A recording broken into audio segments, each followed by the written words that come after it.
All right. Good evening, everyone. Welcome to a special episode of our podcast. My name is Oren Glickman alongside Jack Turell, and we have a very special guest, a man who needs... Oren, it's the Harold Katz podcast. Yeah, well, you got to bring him in first, Jack, before you can officially dub it the Harold Katz podcast. But a man who needs no introduction, but I'm going to give it to him anyway. One of the best Jewish in the game. I put him on a pedestal next to the likes of Larry Brown and Bruce Pearl. It is Coach Harold Katz. Coach Katz, thank you so much for joining us this evening and looking forward to a very fun conversation with you. Well, thank you very much. I appreciate it. I don't know what I did to deserve such great praise, but I'll take it. Well, we could tell you. I mean, he's the godfather of the motion offense. He's a mentor to Coach Elliott Steinmetz, a mentor to some greats that you may have heard of, such as Ryan Turell, such as Simcha Halpert, such as Tamir Goodman. I don't know if you guys watching back home know those names. And if you know anything about Jewish basketball, you know those names pretty darn well. And the father of, I want to say, the most underrated Yeshiva University basketball player of all time, Donnie Katz. I affectionately known as the Big Sexy.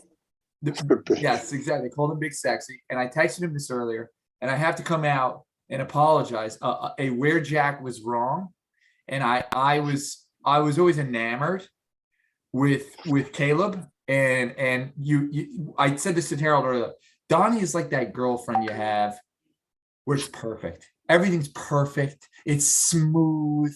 There's no fighting. You do everything, and then but there's no like volatility that you feel like you're missing the and then you mess it up and go for that that thought on the side, and then you realize 10 years down the line, boy, that was who I should have been with the whole time. Donnie was from, and I'm sure we'll get into it as we get on, but like from his leadership capabilities, that team holding the locker room down, his performances in the playoffs, you have to be a man to announce when you're wrong. And I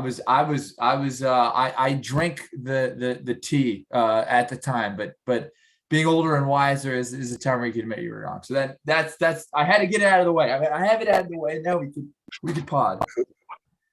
And one last thing I got to say, this is a lifelong dream come true for me. Coach Katz and I talked for years about being on a broadcast together. It never came to fruition.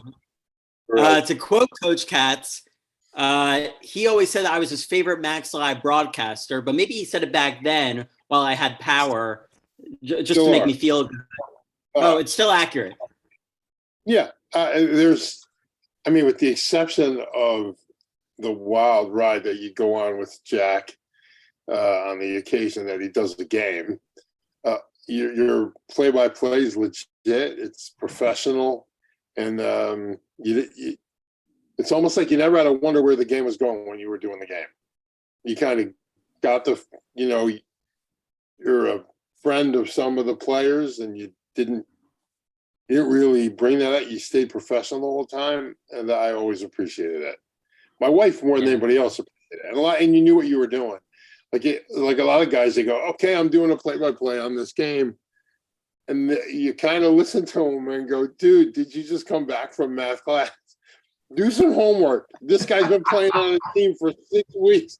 You know what I'm saying? Like, well, they got this guy, and they mispronounce his name, and he doesn't really shoot outside. And you sit there and go, well, that's all he's done for the last 6 weeks. So, Oren was never like that. Oren's a professional broadcaster. I appreciated that very much. We'll see if I'm as good a professional podcaster. So, Coach, first thing that Jack and I really want to talk about with the YU Max, we're 4 games in, and I think there was a lot of pessimism from fans going in, especially opening with those 2 losses to nationally ranked teams in St. Joe's and Illinois Wesleyan.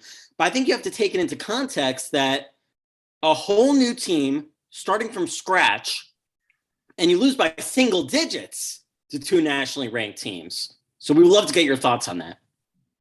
Well, I'll add this. You lose by single digits to 2 nationally ranked teams without Max Zakheim, which I don't think fans understand just how good Max Zakheim is. Max is complete. He's a legitimate talent that we've played without. That will, I guess, fans who've been watching us play haven't really seen. Well, they think, okay, this is a great run so far. This is kind of cool. They're young and they're exciting. Max takes that to a whole different level. Max is the real deal, and I'm hoping he gets back relatively soon. So I think Max knows what we're doing. Max knows what he's doing. He's going to be fun to watch. I think right. And of course, I was just going to add, Max had the opportunity to train with some top Division I players, including, I think, what was his name? Kiss. I think he led all of NCAA Division I in scoring. Could be, yeah. So, I think your original thought was that we don't, that the people were pessimistic, and we put. I had the opposite approach. I remember when I was talking to you, Oren, and I was telling you that when certain guys showed up, in particular Simcha and Donnie, things are just going to be different, because you need a core group, and then you can build out your core group. And there was a great group of Mikey and them, but they were leaving, and so you had to bring freshmen along, and we were kind of waiting for Daniel Sion, but he kind of took a while to get there, and then we kind of knew Gabriel was going to come at some point. That sophomore year. So you need a core group. This core group that they have, but just leave Zebby as incredible. Yeah, let's say Zebby's like a regular human being. So then you had, which he's not. Yeah, well, he's not human. He might break Ryan's single season scoring record as a freshman. Yeah, we'll get into that in a second. But what? When you consider what we have going on, and I don't want to kind of push aside guys who are still here from the years past, but this group is what you kind of say, you just kind of, we're not a very patient people. That's kind of what we are, because we've had to grab our clothes and leave. That's why we eat potatoes and, chicken and eggs, because they're portable food. It's not like we're eating, we can't really eat bok choy because we just never stay in a country long enough to do it. But we're an impatient people. And so in our athletics, we're mad impatient. So do fans have the patience to suffer through what's going to be almost like I anticipate kind of a little bit of a roller coaster ride? At least I thought it would be a little more than it is right now. I thought we cleared the bandwagon a little bit. I think Zebby's kind of ruined that. I think, and kind of, people are kind of hanging on. But in a sense, you have to be patient with a young group. And my thinking was, if we could just hang in there till February, we might be pretty good at that point. Because young, and we could just kind of stay in the race a little bit here. And then at that point, you really never know. So I think fans may be surprised. I'm not surprised at all. I kind of got an up close view. So I called this team to win the Skyline in July, and the ball about him have the text to confirm that. I'm not being a prisoner of the moment or Captain Hindsight. I thought when you have a guy like Salmon who could get his shot off and could shoot at the elite level that he can, along with you get Elliot Steinmetz. He won a national a Skyline Conference championship with Bar Aloof at his one. Bar Aloof can't dribble with his right hand if you put a gun to his head. And he won a Skyline Conference with Bar Aloof running the one. I thought you're going to have Salmon. You're going to have Zakheim. Zucker's back. You've got these different guys who could lead. I didn't know about Roy. I didn't know about Dotan. But I know you have some of these leaders that are going to come in with a little bit of gravitas and playoff experience, and also experience of being in a locker room that probably didn't work, and hopefully would bring the factors of what would work. So I'm very excited to see that. But I didn't know it would click so well early on. I gotta say to Coach Katz, and this is what I really had been interested in. It was after the loss to St. Joe's, Zevi Salmon, who I'm very close with his dad. I spent the summer with him. I ran into him as I worked at YU, and he was saying like, we just don't know the offense right now. Like we just got 4 freshmen, we got a lot of freshmen playing. Like we just don't know it. And I'm like, do you think that we're gonna and like kudos to Steinmetz for recognizing it, and then kudos. I wanted to ask the guru of the motion offense. What happened? I heard there was a boot. Walk us through this boot camp that's become, for those in the know, stuff of legends. What was the motion boot camp like? What was it like? What went on? Right now they're running like it looks beautiful. Right. I did not know that it was public information, but it seems to have become that. So I hope Elliot will forgive me. It was Elliot and I have always talked about, when this class graduated last year, when you get new kids, we got to reteach everything.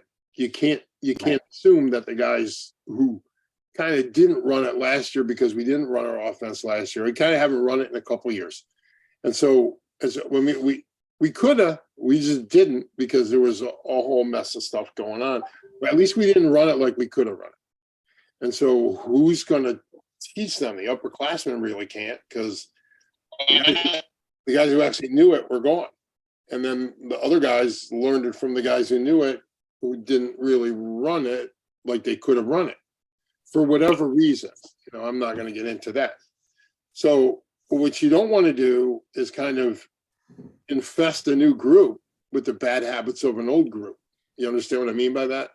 And so even the remnants of what we had left over, you almost want to teach everybody again, because that, the core group that learned it at first and passed it down is now gone. And so, because of the Chagim, we weren't going to be able to start on October 15th. So you apply to the NCAA for extra days to make up for the days that everybody else is going to play and you're not. So we kind of did that, or Elliot did that, and we got back September, I think 19 through 23. So he's like, I told him I was willing to do whatever he wanted to do. Like I'd willing to help whatever he wanted. And he said, you want to come up here and we'll just run like a motion clinic. I said, we could do some kind of boot camp. I'll do the week. I don't care, And so he ran a tryout on Monday of that week. It was right before Rosh Hashanah. So he ran a tryout on Monday. I came in by train on Tuesday. And then I did Tuesday night and Wednesday. I slept over at Elliot's, and Wednesday morning went to practice and did Wednesday. Then came home, had to actually work, and then run my own practice. And then on Wednesday night, and then Thursday afternoon, drove back and did Thursday night and Friday morning, and came back for Shabbat. So we, in those 4 days, we went from 1-on-1, 2-on-2, 3-on. Like it was the first time that I'd done it, that I was able to get 5-on-5 on the floor on the first day. And when I got 5-on-5 on the floor on the first day, I'm kind of like, we're in a different spot here. I kind of knew we had a little something going on. And Dotan had to leave, I think Dotan left on Wednesday, so he missed after Wednesday's practice, so he missed Thursday and Friday. But at that point, we were already kind of solid in it, if you know what I mean. It's shocking that he left early. He seems to be running it. He's doing great. He ran it great. He looks so good. Yeah, he ran it great before he left. So what I'm saying is, when we got it to 5-on-5 on the floor that first day, I think there's a sense when you're a kid like Zevi, like there's a sense when you're a freshman that we're not even sure what we're doing, because they're so used to going, you go here, you go there, then we're going to come here and screen for you there, and then you're going to come here, and this is total 100% freedom within the structure of certain, and not limitations, but within the structure of certain expectations, right? So there's certain things we want to accomplish, And you can't necessarily get that without any form of structure, if you know what I mean. So there's a small structure to it, but the freedom to do what they want. So if you're a kid, who's a freshman, right? And you're like, oh, I don't know, should I screen here? Should I cut here? You know, and the truth is that your defender is going to tell you what to do.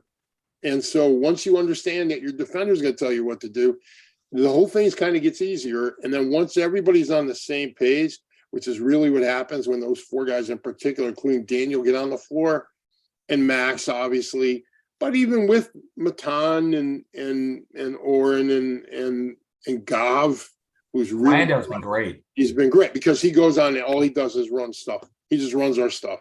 I'm just going to screen, get guys open. I'm going to defend, and then we'll figure it out. I'll get an open look, knock a couple down. Excellent. He did 100% each and every time. Yeah, he's been great, and so I think we're kind of evolving into what we're supposed to be. I was surprised we got 5-on-5 on the floor on the first day. I kind of thought somewhere around Wednesday morning maybe we'd be able to do it, but once we were able to put on for the first day, it was a credit to the guys, including Igby and Roden and all the guys who were kind of really all in. And you know, one of the things I think kids don't understand is these are not your points. These are our points. These are not your assists. They're our assists. These are not your screens. They're our screens, right? So if a kid comes in and says, well, I need to get mines, you go. Over. It's over. Yeah. I mean, there's not, and that, I mean, we've had instances in the past 8 years where guys are kind of had that, I got to get my kind of philosophy. But what my first thing I told the guys when I got there was kind of like, fellas, this is going to be unlike anything you've ever done. And your expectations in this community are going to be huge because we don't have patience, right? Yeah. But if you just play for we instead of me, you're not going to believe what you're going to accomplish. Like these things hang up in this gym after 100 years because there were guys who played for each other and not with each other. And the one thing that everybody has to know that nobody knows, or at least they think they know, but the screener in our offense is always, always, always, always open. And that's the first thing you teach. And when you do that, and you want to know why Zevi's open, why Simba Halpert was always open. Oh, Simba was always open. He was the absolute greatest screener in that spot. And I always tell kids, I told this to Ryan, I always tell kids, if you want to know how to play this offense, I mean, you could watch Donnie, because he's just was like a savant in it. I know he's my kid, but it's a fact. But then you watch Sim. Sim knew that the way for him to get open is to screen. And if you watch Zevi play, he screens all the time. Let's give you an example. Okay, so let's go into a little deep X and O here for a second. You're going to switch my back screen. Okay, so I'm Zevi. I'm going to come out. And you know I'm number one on your scouting report. It's like a Ryan Turell thing. I'm the number one guy on your scouting report. Okay? Of course. I'm coming to hit that back screen. If you don't switch on me and I open off that back screen, I'm going to be wide open. My teammate now off the back screen is going to be wide open. But I'm going to be wide open if I stick this back screen because, the guy who's guarding the back screen guy is going to be open. And the guy guarding me is going to have to bump the back screens guy. You understand? The cutter. You have to bump that cutter, but he can't because I'm me. In other words, I'm Ryan Turell. So if you bump him, I'm wide open. So I'm a screen because I'm gonna be open. And if you switch, you get to tell me that I took defender A and switched with defender D. No, you can't guard me with a gun. You know what I mean? So we get that switch. We'll slip that like we did last night. Roy was terrific. He was a back screen and Roy slipped it for a layup. A bunch of times. Margasov a few times. Yeah, because they're running our stuff and they understand that the screener is always open. And if you want that, I think where guys get lost in this thing and where we had some guys, let's just say, guys whose name may have come up in this podcast already, who just refused to screen, and thought that theirs didn't stink and all that. It's just, you see it, and coaches see it. Like we watch film and we look at the film and go, nah, you kill our spacing. You kill everything we're trying to do because all you're thinking about is me. I'm not going to get my shot, so I'm not going to do it. So I have a. Go ahead, I'm sorry. I have a question. Not too much. Hey, look. No, it's first off, this is exactly why we wanted to do this, Oren. Yeah. For like Exactly. high level basketball conversation. And there's so much out there that's like surface level. That's like that's for the fans, and even beyond for surface level, fans that actually know what they're trying. The ball button are amazing, and we have so much stuff out there that are like, I'm on the ball button. It's great, and this is but I wanted to also get a high level. I also wanted to get a perspective of someone like yourself with such a vast knowledge of basketball, with such a history, a high level intellectual basketball conversation. That's what we wanted to get on. I had a question I wanted to ask you about the motion. So the motion, sure, it's giving up so much control from a coach to the players, that's guaranteed. Where is there ever a scenario where if you give up that much control, and is there players where players then don't do well with that control? You know what I'm saying? Like they have all this control and they don't know how to handle it. They have all this power, and now we get a bad locker room, right? How do you prevent that? And like, it's definitely a risk. How do you prevent that? Well, a couple things. First of all, a lot of it is in what I just told you is presentation. They're not our point. They're not your points. They're our points. Okay, we're playing for us. You're playing for each other and not with each other. First thing. But I'm a teacher. Okay, a coach is a coach, but I'm also a teacher. So I mean, it takes a while for somebody to wrap their head around that. A coach is actually a teacher. And if I have enough confidence in my ability to teach you information, and it's really all about the transfer of information.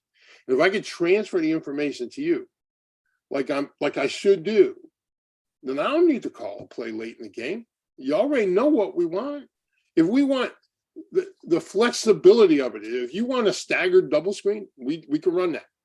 If you want a triple, you want a two phase, you want a fake motion on one side and isolate the other, you can run all of it. You have, I don't know how astute they are or how much they paid attention, but like if you watch the team from 2019, when they had mismatches in the post, it became a thing. Like you get, Bar or whoever would have it on the top, and Donnie would be pointing to Gabriel, like, come on, we got this right here. And Sim would go back to Bar, and Bar would not recognize the sweat, and so eventually, so what you do as a player is you sort of get a little frustrated and you got to keep playing, and then we'll get that again. And the point is you get it again. So I think most coaches don't like running this. Two reasons. One, they don't know it and are afraid of it. Two, nobody wants to give up control, because then I'm not a coach. I want to be, hey, Texas special or whatever nonsense you're going to run. Right. So and guys want to do that. You know what I'm talking about? So they don't want to give up that control. They want to, hey, we're going 6 here. We're going 3, we're going, hey, thumbs down, like, come on. Guys don't want that. One, I think a lot of coaches are lazy, my own opinion. Look, I want to clear something up. The only reason I know things at all in basketball is because I've made all the mistakes you can make. I mean, name the mistake, I've done it. Okay. So my knowledge comes from being such a loser, that I've made these mistakes and I remember them because I have like this ridiculous memory of basketball. I can tell you time and score of most every game I've ever been involved in. It's a sickness.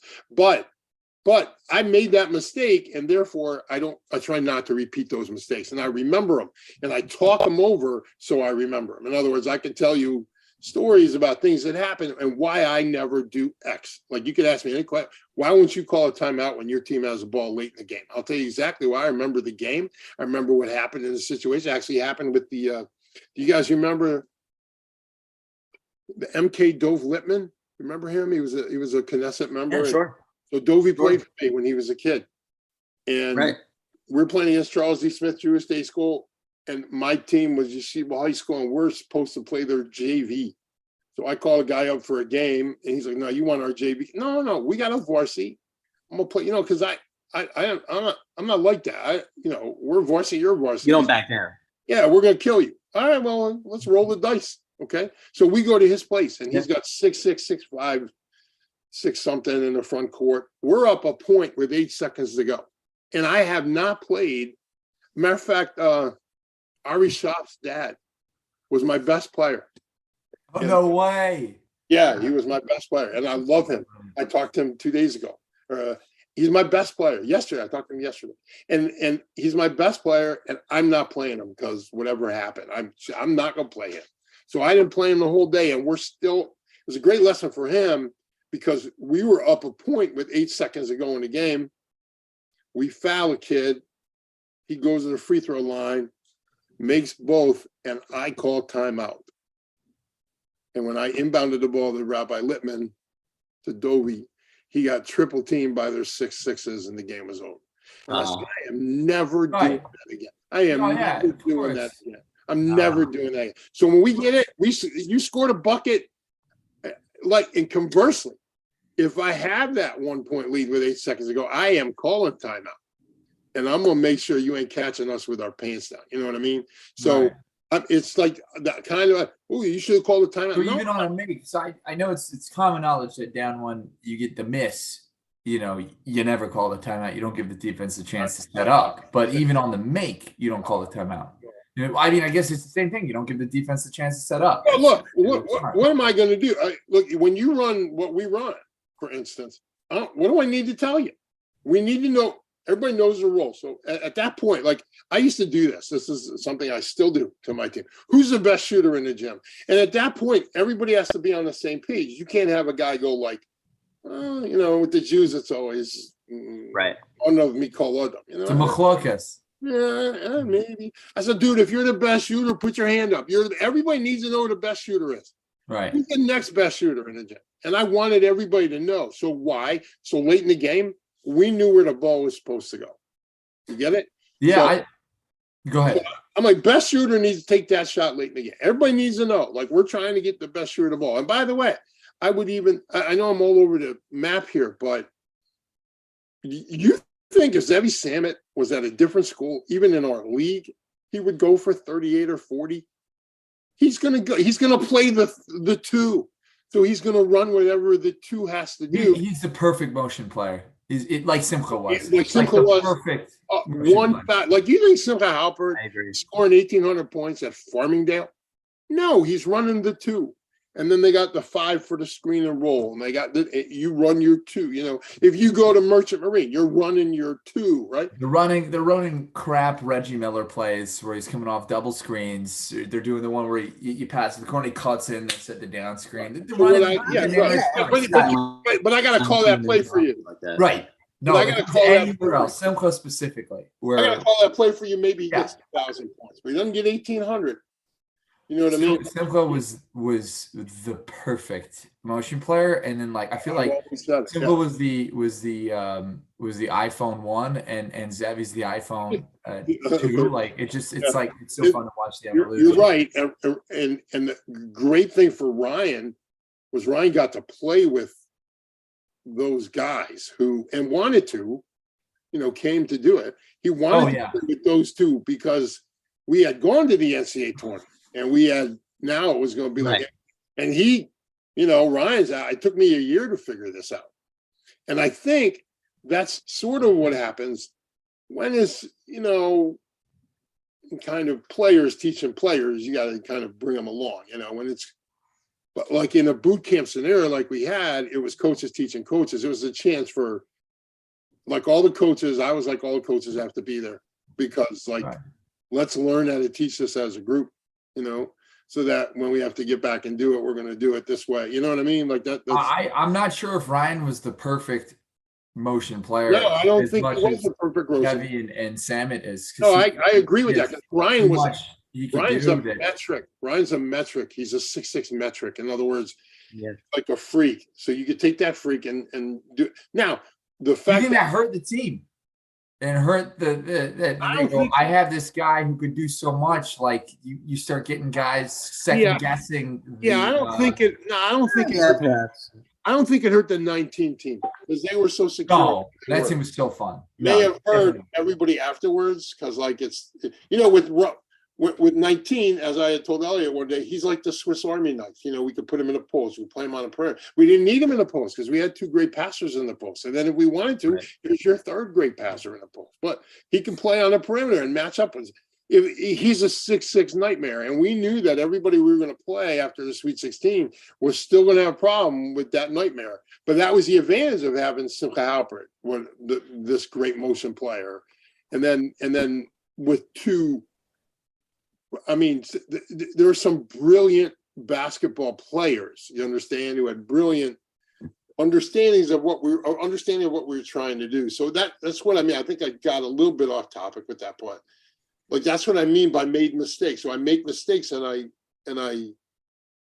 kind of remember the mistake and can point to the mistake. That was my point of. I know I'm all over the map, but that's just talking man.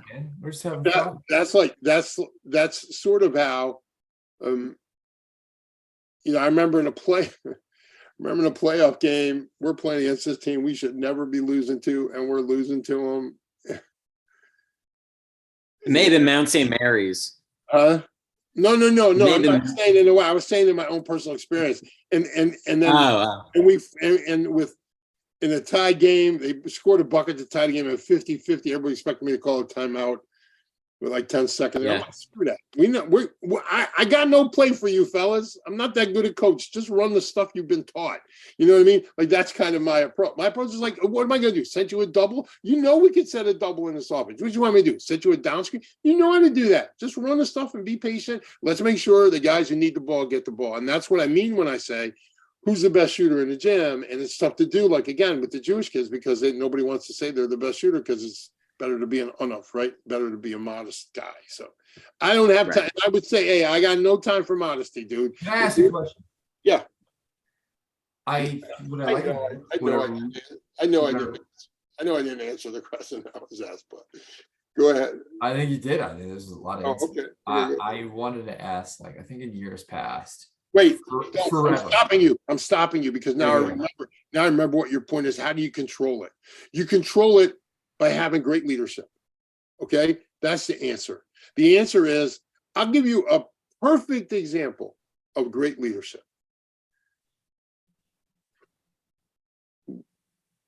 Donnie's senior year, Sim's going to night school, but they run pickup. Right, that's what they do in September. Right, without coaches, you run pickup. Right. Donnie calls everybody. Right, and Donnie calls everybody together, and he goes, "Here's how we're going to do it. We're gonna play, and we'll put you guys who are trying to make the team, whatever, in the freshman. We're gonna move you in here when we're tired or whatever, something like that." I won't say the name. Somebody balks at that idea, like, well, that ain't fair. And here's what your leader does. He goes, listen here, you see that banner up there? It took 100 years to get it, and we got it. Until you get it, this is what we're going to do in this gym. We hung that. We know what it takes to get here. You have no idea because you're come from high school, right? We know what we're doing. If you don't like it, there are 8 doors in this gym that you can leave through. But this is how we're going to do it right here. You don't like that? When it's your team, you do whatever you want. Right now, it's not your team, it's our team. And that's what a leader does. Like, people would talk in the locker room and Sim would go like, what? Who told you could say something? It's not your locker room. It's my locker room. That is how you finish that. Oh, I couldn't agree with you more. I really couldn't agree with you more. I think there was a lot of that missing in a couple of years past. So I guess it reverts to my question. I'm an eighth. I am as an experienced coach as yourself. when you're missing that. Not every year you could get a Donnie and a Simcha and all those guys all in the same year. An Ellie Mammon, a Mike Berg. Sometimes you only get Shelby Rosenbergs, guys who lead by example and are very quiet, but lead by example, right? They're there early, the hardest worker, the best player, but are quiet, not necessarily the kind to grab you by the shirt and say, listen, MFer, snap into this. When you delegate so much power to the players and you're missing that MFer of a leader as a coach, Coach Katz, what do you do? How do you adjust? Like, do you need that MFer in the locker room? The guy will grab another player and shake him or hold it down. Donnie, it wasn't necessarily a guy who will shake, but was definitely a guy who wasn't afraid to let you know this is where you stand. Simcha actually might have been a shaker, actually. Might have been a guy that'll shake. They kind of you're missing that guy. If you have an offense and a system that's so delegation to the players, but if you're missing the player that'll hold it down as the not even bad cop, but as the letter of the law, the Clint Eastwood. What do you do? How do you? I'll tell you how I've done it in the past, but you can assume like every time Elliot needed something done, he went to Donnie, and anytime the locker room needed to get whipped into shape, it was Simcha. So one was the managing partner and the other one was the part, you understand? So Sim would like if he needed Donnie to sit, he needed Donnie to handle, like there was a problem amongst players for a little bit. And he said to Donnie, it's your locker room, handle it. And Donnie's like, all right, I'll take care of it tonight. And it was over the next day. And so that's one way to do it, because you had kids like that. And by the way, those kids turned the program around because it was like, hey, we don't play. You know what I mean? The way you do it, Jack, is simple. It's not simple. It's difficult. But I will turn to the guy I'm handing the ball to and say, dude, this is your team. Take it. It's your team. Our success and failure is going to be on your shoulder. Because this is the team. I'm giving you the basketball to control with this group. It's your opportunity now. Life is going to be exactly like this. And you're either going to have to adapt to it, or you're going to be hunted, or you're going to be the hunter. Like which one you want to be? We want the hunter. You know what I mean? So it's difficult because not every kid can do it. But on every roster, there's probably 2 or 3 kids that are legitimate grinders. You know what I mean? Where you can find them and say to them, look, like I had a team once where my best leaders didn't play. But they led by example in the room and just kind of said, hey, we're not going to tolerate this here. And my response to them was, look, I would always say to them something that I've heard Gino Oriema say, and I've said it a long time, for years, long before I knew who Gino was.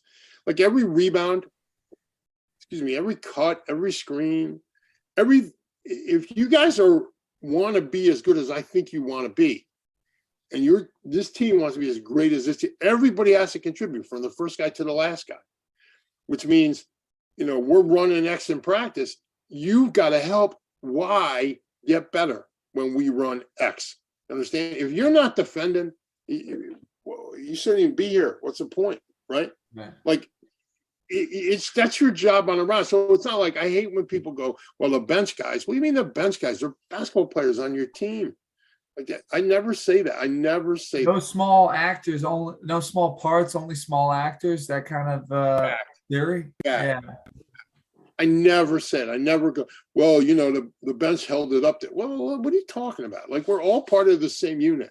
So it's difficult, Jack. But the guys who end up screening and cutting and running your stuff are your leadership. And those are the guys you appeal to.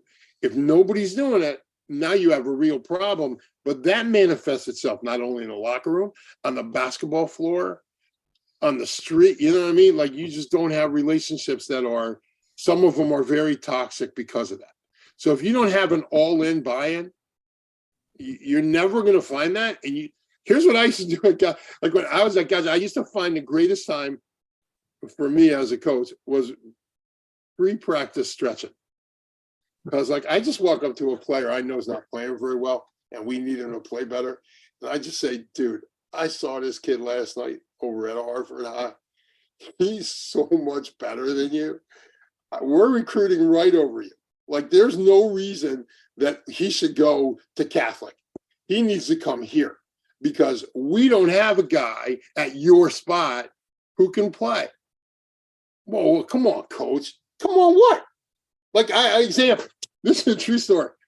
Now we started. We I'm sure that method would work on me. I mean, there's some players who might not like that. What'd you say, Jack? What'd you say, Jack? Jack, what'd you say? I said I'm not. That is a bold statement to say to a player, man. Yeah, I'm man. sure that approach would work on an old Jack Turell. A young Jack might throw fisticuffs if he heard something like that. Yeah, but I'll be like, yeah, that's cool, Jack. That's cool, Jack. You can throw hands. Boy. You can throw hands. You can throw hands. That'll be the last time you're here. And we are going to get that kid from Hartford. That's so funny. So you used to say things like 100%. Well. And I would say it to guys. I would say it to guys who were playing well. And I'd say I do it because it's fun for me. Like I'm just going to jerk you around a little bit. But with guys, but if you do it when it's fun and they know they're playing well, you can say it to them when they're not playing well. And they know you're serious. Right. And I may just be busting their nads, you know what I mean? But I'm telling, hey, dude, we're recruiting over you. You lost 3 games in a row. You don't rebound. I mean, it's a true story. Coach has non-Hodgkin's lymphoma, so I'm basically the coach. But he has to go to Texas for Christmas. I'm the only one there for the last day. He has to go to the doctor, right? So I'm the only guy there the last day. I'm running practice, okay? Which team is this with? When I was at Goucher College, okay? And so, like, it was Susquehanna. It was also Hanukkah. We played Susquehanna, and I didn't want to go. Like, I wanted to be home for the first night of Hanukkah with my kids. It was like they were senior. I just wanted to be there. Yeah, of course. So yeah, sure. So I don't go that day. Okay. So coach is like, I'm going to do it. Okay. I read the box score. We have one kid who's played 27 minutes and he has 1 offensive rebound. That's his entire line. And I get in front of the team. I say, hey, John, last night I took a crap for 30 minutes and I had 1 less rebound than you. That's what I'm looking at. Is there any reason? Is there any reason that we need to have you play for us next year? You played 27 minutes. You had 1 rebound. You foul somebody. It's like zeros across the board. It's a 27 at the end for minutes, and it's 1 at rebounds, offensive, and nothing. 0 everywhere. No assists, no turnover. What were you doing? What are you doing? You're going to get peanuts? Like, what are you doing? So we're just recruiting. So I say, hey, John, we're recruiting over you. There's no, why should we play you? Foul somebody. Turn the ball over once. Show me that you do something. Yeah. Where's your head at? Where's your exactly. And that's what you're trying to get out of those guys when you walk up to them and say, hey, you rebound like a sieve, dude. There's no reason to have you. I saw this kid last night in Pikesville, and he's so much better than you. And he's ready to come here. And I told him, well, we have a sophomore, but he's not playing very well, and he doesn't really care that much. So and dude will be like, nah, coach, why you say that? I say, because you don't care. How you say I don't care? Because you had 2 rebounds last night in 40 minutes. You're 6'7". Get a rebound. Yeah. Make a shot. Challenge the players. Test the toughness. That is how I did it. That translates. That makes a lot. That's how I did it. So if that player is Big Mouth Jack and he wants to go down with me, I'm cool. Yeah, that's fine. Leave both uniforms on my desk. I'll see you tomorrow morning. It's a good point. That's what's up. And it's almost like you don't have to play here. But if you play here, this is what you're going to have to do. This is a strictly voluntary activity. You don't have to be here. If you're going to be here, this is what you're going to have to do. You're going to have to be on time for class. You're going to have to show up. You're going to have to work hard. You're going to have to produce. And why am I doing that? Because in 10 years from now, you're going to look back at it and say, that was the kind of kick in the pants I needed to get my stuff. You're making young men. You're making leaders. That is a better person. Telling them what they need to hear. That's a really good point. That is the job. And if anybody who To me, it's always been about helping people raise their children as much as in an area where they want. In other words, you can say that about the Gemara teacher, but they may not want to learn Gemara. But if they're in the gym, they want ball. They want ball. If they want ball, I have the strength to not only, to not only hook that up, but I have strength to take that away from you too. So, but also teach. Yeah. Also teach. So my job of life. Yeah, everything's a teaching moment. It's the way of being a good coach. Yeah, I totally hear what you're saying. Yeah, I had a player. Oh, go ahead. I'll save that one. But I'm saying, like, that's how you do it, Jack. Like, if you're going to do it, and if you can't do it, you get toxicity, and that's what's up. Yeah, that's man. Yeah. That is. Look, I don't want to list any examples, but I'm sure there are countless numbers of players who were good enough to play YU basketball, but Elliot said no, they're not going to bring positive energy. I'm going to give you the perfect example, and it addresses Jack's point at the same time. Elliot calls me, young. He just started. We didn't just start. I mean, Donnie was coming. I think Donnie might have already been there freshman year. Calls me up, says, "Hey, it's a Memphis tournament." I said, "Hey, watch this kid." And I watched the kid. Oh, I think I shared this with you, right, Jack? I watched the kid for 5 minutes. Yeah, you might have. 5 minutes. And I'm like, why do you want to bring this in your life? Screaming at coaches, screaming at players. A kid who's excellent. Yeah. A kid who's excellent. Like, in terms of stats. He can play. Yeah, he can definitely play. Yeah. And I'm like, why do you want this in your locker room? Like, you're going to win the battle. You're going to lose the war. You understand? So, like, there's... Yeah. And then it didn't get better in 11th grade. It didn't get better in 12th grade. So whatever happens after that happens after that. But we didn't recruit him, much to his chagrin and all his supporters' chagrin, because it didn't make sense to take this toxicity and put it in what was becoming a great locker room. Because for all intents and purposes, the Sim Donnie thing, when Mike cleared out, even though Ellie was hurt half the year, but they really were. It was becoming their basketball team. Well, you had a good also like leader. You had two young guys that were going to be excellent leaders, and two old guys that were excellent, and Ellie Mammon and Mike Burke, two guys that were.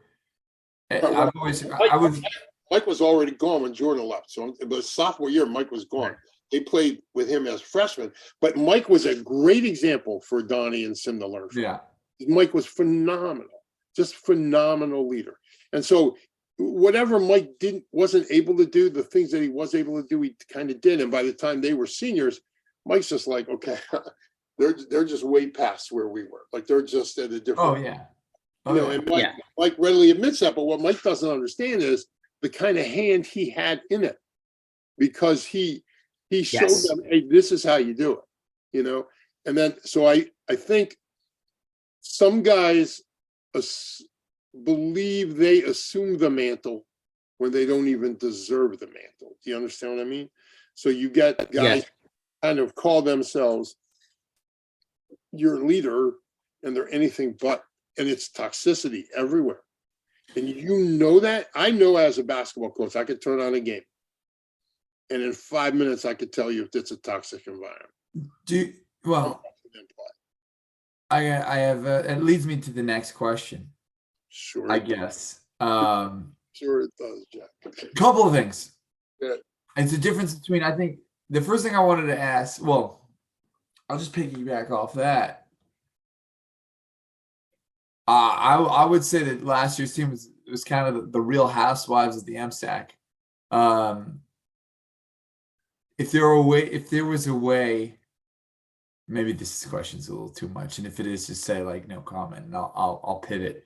But if there's a way to do that over again, if there's a way to reapproach it, if there's a way to because in the moment, obviously you don't think that you're on this 36 game win streak leading into the season. You're coming off that awesome Sweet 16, a weird COVID year where things look really good. Like, it's just weird leading in. I don't think it's totally on the Jack, I don't think it's totally on the players though, because you had the multiple headlines and that fed in. Everything was a mess. Oh, of course. Media storm. It's really interesting. The difference on the 19 team and the 21 team was everyone on the 19 team was like not talking to the press, not doing anything with the thing, and the 21 team was like New York Times, come into this locker room, and I just. The 19 team had an embedded reporter from the Associated Press, and they almost like they wouldn't let him on the bus. No, they didn't talk to him. Yeah, they gave him his interviews when he asked for him, but he wasn't allowed on about like Donnie was like, no, this is our space. Sim was like, we're not like we don't mind having you around, but you can't come into our space. We have to invite you into our space. That's why when we go to Baltimore and get kicked out of that hotel, the reporter's driving up instead of taking the bus. Interesting. Because wild. Yeah, because he's not on the bus. Donnie's like, we like the guy, but we got to be able to be ourselves up here. Like we're just kids, and we got to be able to just kind of cut loose without anybody, kind of reporting on it, that kind of thing. So go ahead, Jack. I just wanted to make that point. No, I mean, I think it answers a question at a surface level. It's a deep question. It's a hard hitting one. But if there was like, I mean, first of all, let's be clear. Of those 34 games in a row or whatever it was, 29 of them were done by that 19 team. So the heavy lifting of the. No, of course. Yeah. I think there wasn't a realization that this roster that is completely different, because Ryan and Gabe and Eitan and Ofek were so big, a reason for those 34 whatever wins. You think, oh, we have 4 guys from the 19 team, and this is the same team. When in reality, it was a complete and here's why. New team. Think about that 19 team for a minute. Simcha Alpert gave up hundreds of points so Ryan and Gabe could fit in. Donnie was the 3rd leading scorer when Gabe shows up, going for double digits a night, and then just said, nah, I'm good. You know what I mean? Like, I want to win. He drops to 4th, and then he drops to 5th and 6th. And does not care for 1 minute. Doesn't care. Not only that, but he was rebounding. He was 2nd in the league in assists. Yeah. Right. And then he's like, nah, man, we're going to win with this guy. We're going to win. So he turns to Gabe. 2 great stories. This is great inside stuff that nobody knows. Donnie doesn't have a roommate, and Elliot puts Gabriel with Donnie. Okay. And he says to Donnie, he just has to know how we do things here.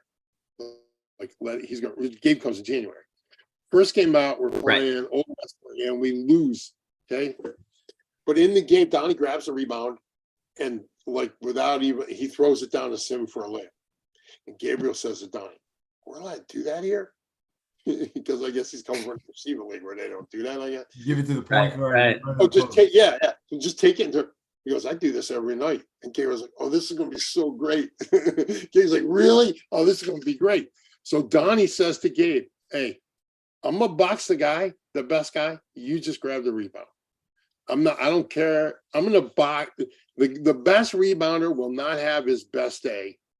I'm going to box him. I'm going to guard him, and I'm going to box him. No one boxed out better than Donnie. Nobody boxed out better than Donnie. No. To this day. But all he was like, just like, I'm going to do that, and you get it.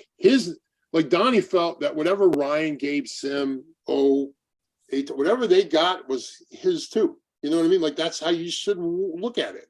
And I'm not sure every team's like that. It's like, these are my point. And that's the one great thing about this group here. I do have a question. So you have this team that's perfect. You have these perfect guys. And Ryan comes in and he's young. And Ryan is not necessarily confrontational. He's not the grab your shirt guy. He's more like the Shelby Rosenberg. He's the lead by example, shows up at the gym early. He's very quiet in comparison to the rest of the crazy Turell family. When you have a situation where how do you approach that? How do you push it when you have all these personalities? But this is what I was going to tell you. This is what I was going to tell you. When you look at 19, you had the IQ dragging the talent, right? They were leading the talent. Then the IQ leaves, and it's just the talent. Some with IQ, but it's all talent. There's no beta. My entire concern. No beta on that. My entire concern in the offseason, especially after a COVID year, was we need a beta, and it cannot be Gabriel, because Gabriel has to be the alpha. Like, he has to be an alpha. Like, Ryan's going to be the alpha. So it has to be like, we need a beta, and we never found a beta. And that's what's up. It's and that, important. I think that you can win 50 in a row. But if you don't have a beta, a guy who just goes in, and I'll give you a perfect example of Donnie being the beta. Like I think I told you the other day, was it you? We're playing that playoff game, Farmingdale, and everybody's got, Ryan's got 2, Sim's got 2, Gabe's got 2, Caleb has 3, right? Somebody else had 2. So at the end of the half, you're with Donnie, Eitan, Kevin, Tyler, and after Caleb fouled out, picked his third foul, it was somebody else came in. And that's what you're playing with. And you expand your lead, because Donnie's just like, he banged 2 threes, hit Eitan on a layup, got fouled on it, like in the last 2 minutes. In other words, he's like, I'm the beta, but I could be the alpha if you want me to be the alpha. And at that moment, he had to be the alpha. So he turns into the alpha. It's the same thing like when we went to Farmingdale in the playoffs. Like, Wait, I'll be the alpha. You know what I mean? Did you assign it though? Like, let's say you're coaching. No, well, I mean, you do say to players, You say you're a beta? Like, if you have a team of 5 alphas, you're a beta. You don't have to say it. No, you don't have to say it. So how do you get guys to fall in because line? your betas become betas. Like, you find out when they're in the locker room alone, or when you're in your huddle, and what the guy says. If the guy says, I'm not going to say. I was going to say about my team right now, but no, we don't want names in the pod. Oh, no. We'll get to McCor Chaim at the end of the show, by the way. So, I mean, but it's a perfect example of what your kid's going to respond. If your kid's going to respond, hey, I did that because I don't want to get yelled at. You'd be like, what? Or he says, I did that because it's my job to do it. Like, I rotated there because that was my job. That's what I want to hear as a coach. The problem is that you don't really get that. You get guys going like, yeah, I mean, I was pretty good in high school. What? Well, I mean, you're not in high school, son. This is college. And in college, we got to do things totally different. Everybody here was the best player on their team. Everybody you play is going to be the best player on their team in high school. Some guys are better than others. You, Ryan Turell, choose Evie Sim, right? Some guys are just better than others. Some guys, you have to find out who you are, what's your job. You have a choice. You could play or you could watch. If you want to play, you can lecture me all day about how great a scorer you are. But if that's not what we need from you, you're not going to play. You're not going to play. That's what's up. And so this team plays like that. This has been my favorite team to watch since the tournament run. There's a clear hierarchy. These guys believe in the offense. They run the stuff. But not only that, they have an understanding. Zevi's going to shoot 30 shots. That's our best chance at winning. But within that realm, it's not going to be ISO. It's going to be 30 shots within the offense. And if he's getting 30 good shots within the offense, I'm going to get my 10 points. 10 points in a Division III game, my friend, is a very good game. Not everyone has the capabilities to score 30 points. It's only in a handful since I've been associated with YU, which has been, it seems like 28 years. It's really only probably about 7 or 8. But like, who could score that much? It's a handful, right? We look at last year where Zevi has 40, if Roy with 10, Zucker with 10, Goose with 10, Oren with 9, Gob with 8. It's amazing. It's such a beautiful thing to watch. It's what I said before about being a product of what we run. In other words, Zevi's, all these guys, it's about process. Like, even I may have mentioned this to you. I don't know. Like the offense is working even when we miss that shot. In other words, we're getting the looks we need to get. Sometimes you just put your hands up and go, just wasn't our night. But we executed. I'm interested in the process, whether we make that shot or not. Maybe the wrong guy shooting it, but the process is generating looks. And everybody in the country kind of looks around.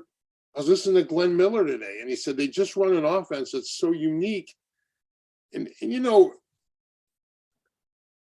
I had to make adjustments for my Jewish players because we couldn't do what some of these other kids could do within the structure of this, in the parameters of this offense. So I made certain things and traded certain trade-offs that guys I learned from didn't necessarily agree with my trade-offs all the time, but they understood why I was doing it, even though they called me names for doing it. But I had to do it because that's what's going to make our kid better. I have to deal with our kid, our Jewish kid.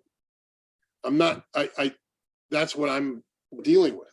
So you have to make certain adjustments to what a lot of guys are afraid to touch the textbook. You understand?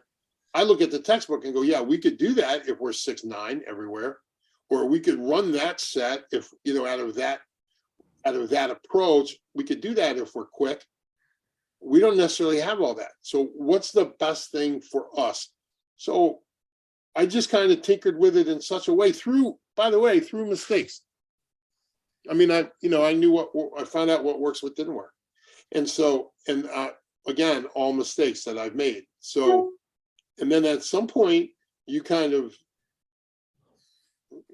massage it together and then go, boy, if we could do that, we could do it. We could win on a college level with this, even with our limited bounce, even with our limited talent, even with, our limited depth, right? Our limited recruiting base. We could do it. We just have to skin the cat in a different way. Or, you remember this, we go to Farmingdale in the playoffs and we get smoked. No, sorry, Old Westbury. And in 16. Yeah, you did the game. I was on that team, yeah. I got in on it. Jamel Stanley, right, Coach? Jamel Stanley. So, I'm going to share I'm going to share a story with you that I probably should. No, it's good. Probably shouldn't do it because I don't know if Elliot's going to want me to do it. But I'm going to push some boundaries here. That's what we got. So just use player A and player B as an example. No, it's not a player thing. It's a coach thing between me and Elliot. And I kind of say, like, what happened last night? And he says, too fast, too strong, too quick, I just wrote back an 8-letter word that started with a B and ended with a T. And I'm like, he says, what are you talking about? I said, dude, if you run what they run, they're just bigger, stronger, faster, more athletic than you. We're never going to beat that. But if we run something different and make them have to figure out what we're doing, right? Because we see what they do every night. Just same old ball screen, stay in the corner, shoot nonsense. And then have a kid like Stanley break you down, right? So we know what they're going to run. We can't do that. We don't have the skill set. And we're running, tell me if I'm right here, Jack, Texas. No, I remember all the places. Yeah, the pick and roll, right? Texas. We had Jordan and Isaac Merwitz as our point guards, so we get trapped. We can't. Yeah. It's just don't make any kind of. And we have this conversation, a really long conversation, where I made him a promise. He said, every level I've ever been at, I've won. This is a credit to Elliot, because I wish he was on this podcast with me. It's a credit to Elliot, because he's done a good job this year. He's in the playoffs. He just gets smoked by Old Westbury. So, well, no, he took a team to the playoffs that for the previous 10 years were a 10-win team.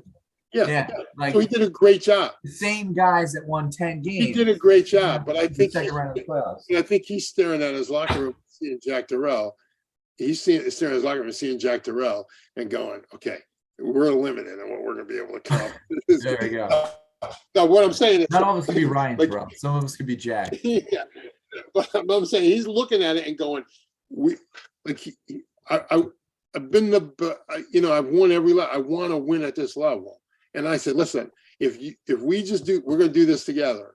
I'm going to go through this with you. I'm going to walk with you. I'm going to teach you this thing. And I promise you, not only are we going to win that league, we're going to compete for a national championship.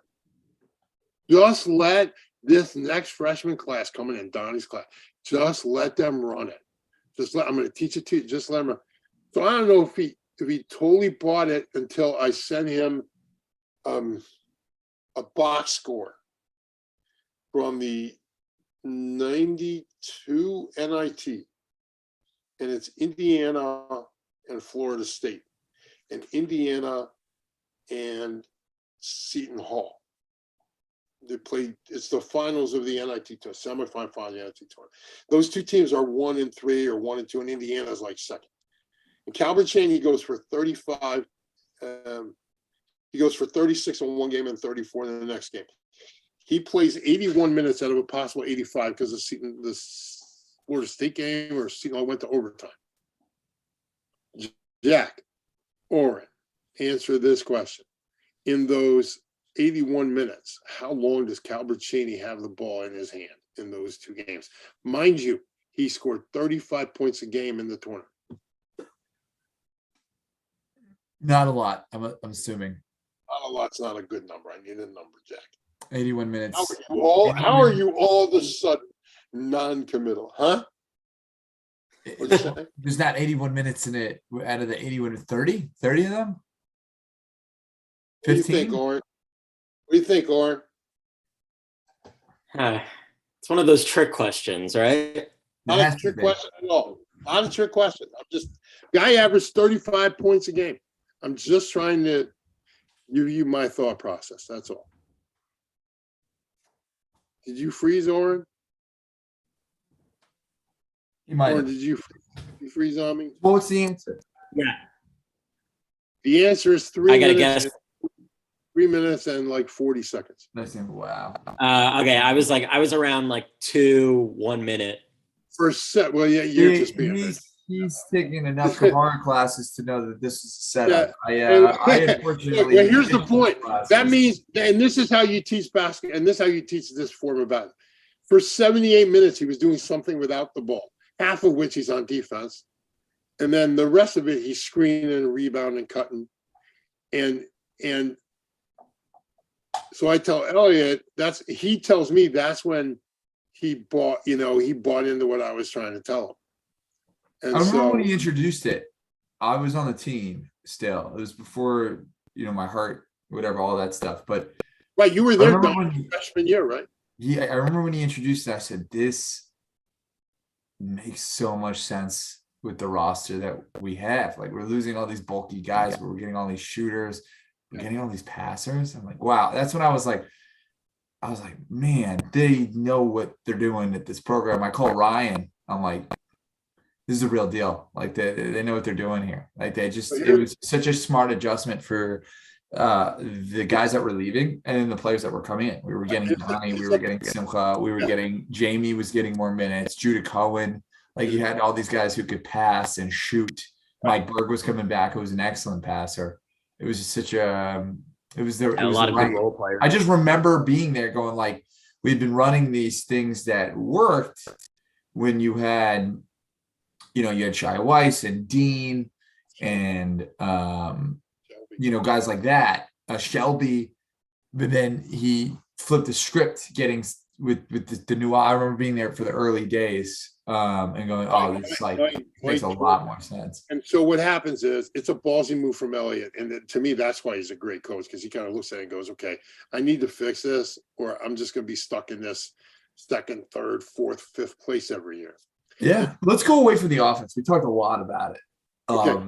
I think Oren's idea here. Yeah, go ahead. I'm sorry. Debbie Samuel, Ryan Turell. Well, actually, I was going to actually piggyback on your question.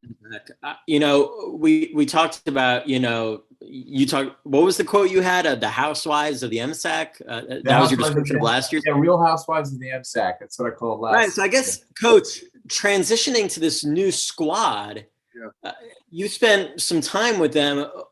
What's your vibe so far? Do you think they'll be able to tune out the noise? Should they go on a little run of their own? They're going to go on a run of their own. I'm just not sure when it's going to be. I don't know if it's going to be this year or next year. It's going to be. It's going to happen. Well, a lot of things. There are a lot of factors in here. One is everybody has to stay grounded. Everybody has to remember we're playing for each other. Not with each other. A lot of guys. Letters, not numbers. Yeah, it's got to be a for each other attitude. And it's when you watch them, how excited they get when anybody gets a bucket. Right.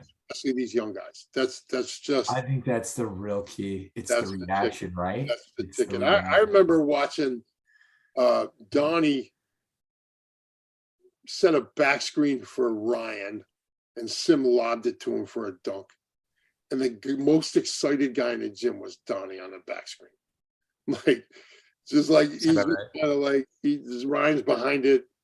I think it was the Marines or something. And Donnie hits the back screen and Sim lobs it up to Ryan and he dunks it. And while the gym's exploding, Donnie is like, that's when you've tapped into something. And when you watch these guys play, Daniel Marksaw will hit a jump shot and everybody's like, yes, like these are our points. So they get carried away. So then the question is about the noise. The way I think you handle it is, I used to have a sign in my locker room that said, they become the Beatles. This YU team. In the Jewish community, they become big. How do you, it's a really good question, Mike. Oren, how do you? This is how you do it. I mean, let's be clear. We're 2-2. You understand? You're not 29-1. You're 2-2. You understand? And you could get smacked in the mouth on Saturday night. But I had this thing I got from, remember Tony Rice? He was a quarterback at Notre Dame a long time ago. And he played for Lou Holtz. Yeah. And he told me that Lou Holtz, sorry to drop the name, but he told me that Lou Holtz used to have this thing in his locker room and just said, now what? We're undefeated. Now what? We just beat Alabama. Now what? We just lost to Penn State. Now what? Now what? What you did yesterday is over. It's just it's kind of like the next shot theory. When you shoot the ball, you miss 10 in a row. Now what? Next shot. It's all about the net. Like that. You know why? Because that's what your life is. Life is like that. It's now what? You gonna stand on ceremony because you scored 12 points in the high school championship game when you were in 9th grade? Now what? What do we do? So that's the first way you do it. Second way you do it is, the graveyards are full of indispensable men, right? Think about it. Every indispensable men are buried all over the world. And yet, a lot was accomplished before you were born. You understand? That's kind of the message you have to tell your players. Right. Look around the gym. The names on those banners, the years on those banners, when you were still, asking your mom for a lollipop, when you were you're coming home from 8th grade bar mitzvah lessons or whatever it was. These guys were doing all the heavy lifting that you got to watch, and you watched them. And to me, I always tell Tamir Goodman that he doesn't understand what he did because the kids who played on that 2019 team heard about him their whole life. Ever since they started to play basketball. Yeah. Sure. Absolutely. Oh, that's so cool, And what I told Donnie was, and I told Sam and all the guys, you have no, and it's a fact with Ryan, and now it's going to be a fact with Zevi. You have no idea the effect that you have on the kids now. Zevi grew up watching the 2019 team. These guys absolutely grew up watching that group. To be like, dude, in case you think you're all that, remember why you're here, because you saw them play, because they're the ones that broke the mold. And now you can take what they did and improve on it. But the only way you can do that is by understanding that that's how it got here. You're standing on third base, think you hit a triple. No, they grinded it out. And they got it. They did it, not you. And They did it. I think that may be the wives of MS or the masters or whatever. The Real Housewives. Yeah, it's about understanding where you came from and like the one thing that those guys, Gabe, and really I'm just gonna go to Gabe, Sim, and even before Ryan, Gabe, Sim, and Donnie, because they went the first time. Like people forget we went before Ryan showed up. We went before Ryan showed up. So like, and then Ryan just enhanced the whole thing and we became sort of the best team in the country. So it's almost like, and I'm gonna tell you something. I don't think we go 29-1 if we don't lose to Farmingdale in the championship game. No way. No way. Because I couldn't agree with you more. We become the MSAC. That loss was so important to that team and was so vital. And it was something that I think some of the freshmen who came in, including one of my favorite people and my little brother, and who was at my wedding, he was a groomsman at my wedding, Ofek, had missed, was the taste of defeat that team had.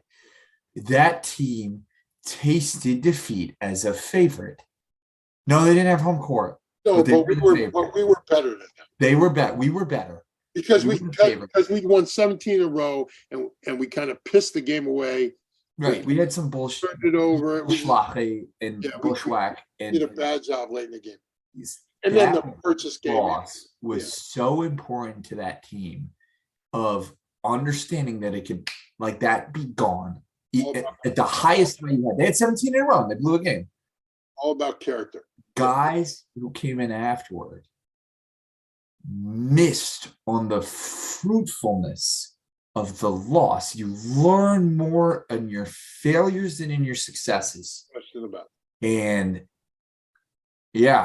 50 successes in a row, you're not getting a lot of failures. You're not getting a lot of lessons. I think. But that's what I mean when I say that 29-win team did all the heavy lifting, because they had to go through that entire offseason knowing that they should have gone. They had to watch Farmingdale get embarrassed the first round of the NCAA tournament because they knew they could have won that. Like they knew that.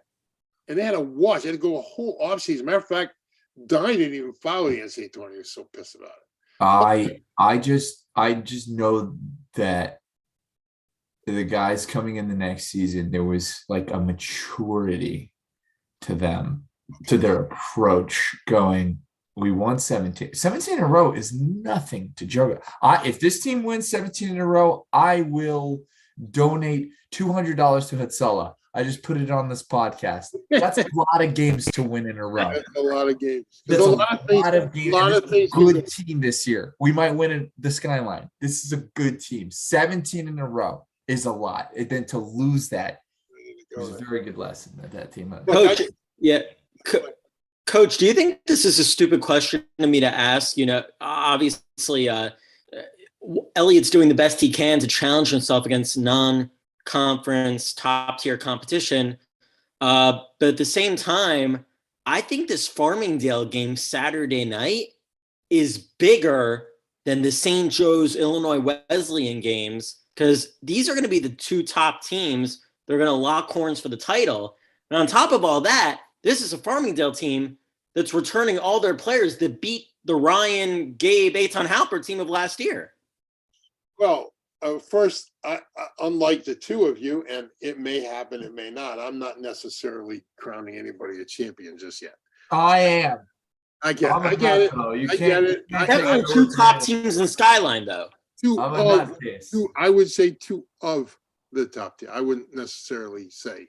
You got to put it on. Yeah. I'm not sure that because I know what's ahead of us. Like I know what we're going to have to go through from a learning curve standpoint. But I'm not discounting it either. I'm just not ready to go there. But that being the case, now, like I said, I think we have to stay in the race and let's see what happens in February. But like Oren, I do kind of agree with you, but I'd love to be able to do it with Max. I'm not sure we're 2-2 if Max is there. We may be 4-0.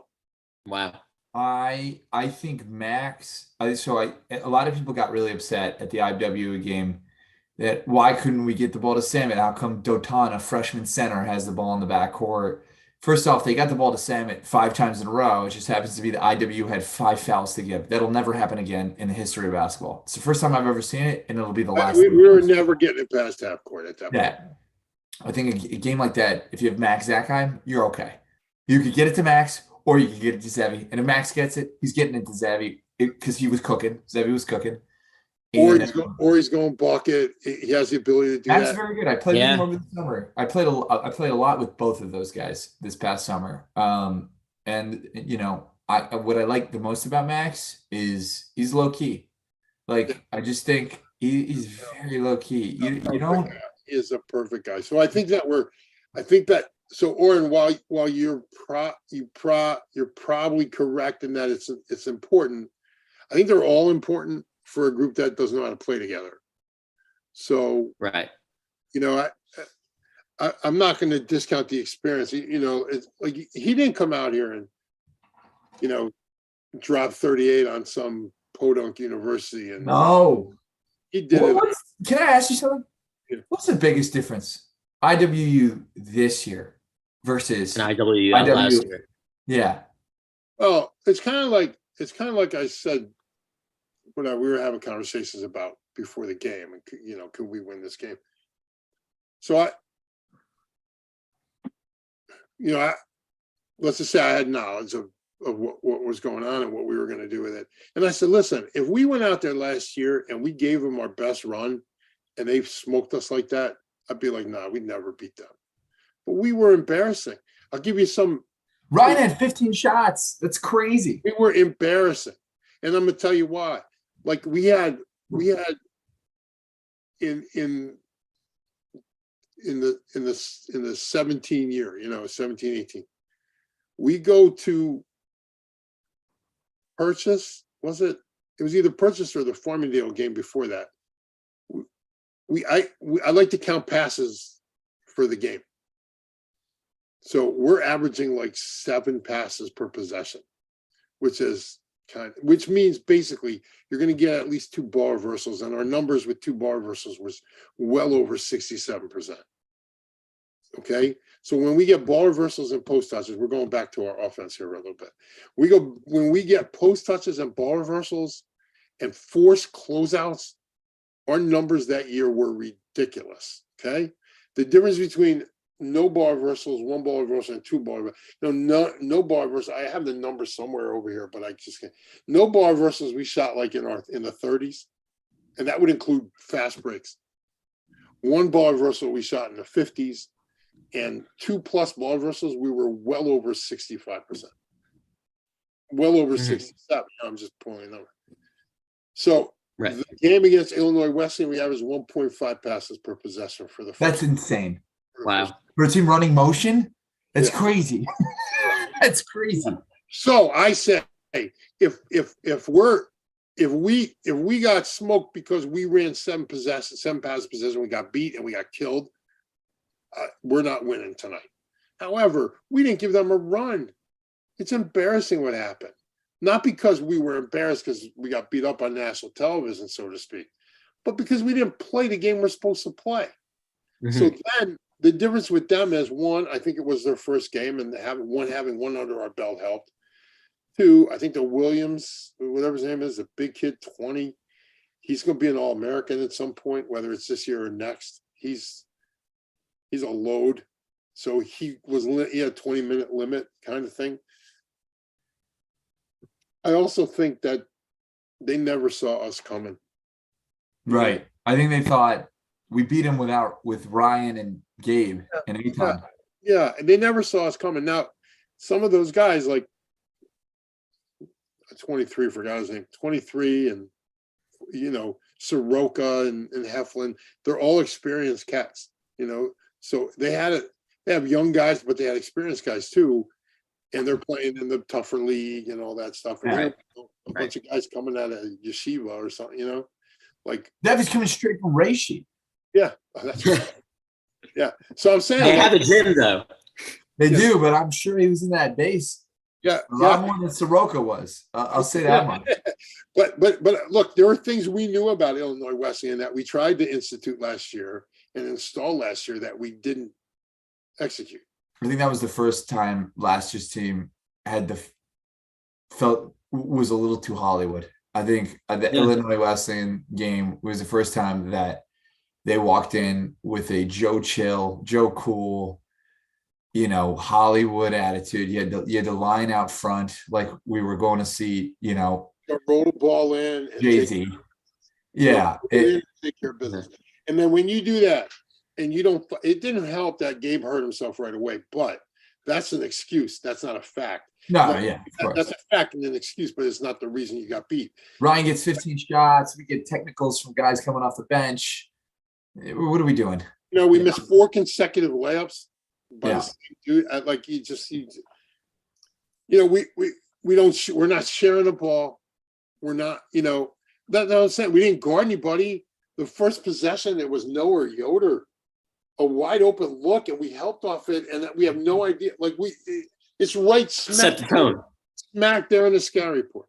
Set the tone. And this is what this guy's going to do, and we never executed that. Here we go Saturday night, and these young guys, they don't know better.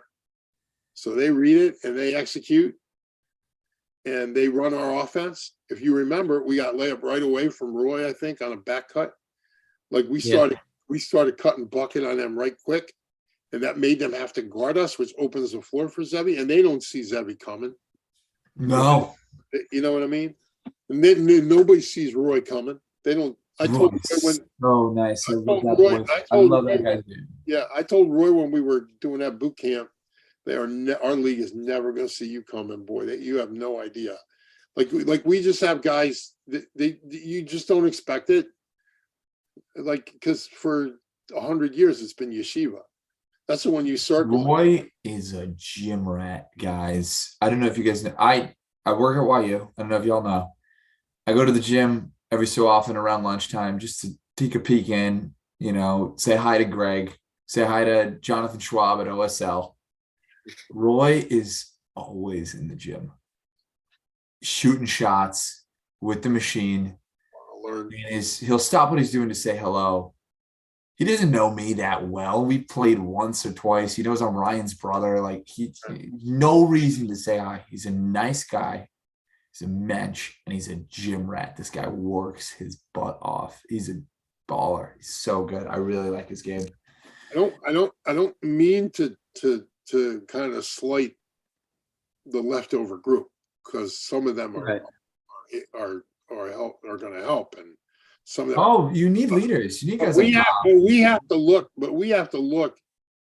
in the macro view now. That's why you go down and you start again and teach again.